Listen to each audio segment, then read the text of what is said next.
12টা বাজালাম ওই জেডি মারিয়া হালার থালার আর কত হইলো তুই হদি এত মানুষের ক্রাশ, হ্যাঁ, তাইলে তুই একটু সুন্দর করে সাদা সিধাভাবে চলবি। তুই শরীরের মধ্যে ট্যাটু কিন লাগে কিলে হুড়ে লাইছ কসে তো কী জন্য বলছি। তা আসলে একটা সময় যখন আমি ফুটবল খেলা সর্বপ্রথম দেখি ছোট অবস্থায়, তখন আমি এই ব্যক্তিটাকে দেখে এই ব্যক্তিটার প্রেমে পড়ে যাই, ডিমারিয়া প্রেমে পড়ে যাই। আমি কেন প্রেমে পড়ে যাই, আমি দেখতেছি তার খেলাগুলা মানে খুবই সুন্দর এবং ওনার আচার আচরণ অনেক সুন্দর, অনেক ভদ্র। তো এই বিদায় আমি আর্জেন্টিনা দলকে সাপোর্ট করি বা ওনাকে সাপোর্ট করি।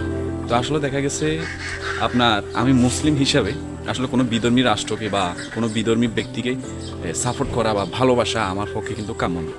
তবুও এই খেলার পরিপ্রেক্ষিতে আমি এই ব্যক্তিকে ভালোবাসি এবং এই ব্যক্তির দলকে ভালোবাসি, আর্জেন্টিনাকে ভালোবাসি, আর্জেন্টিনা সাপোর্ট করি।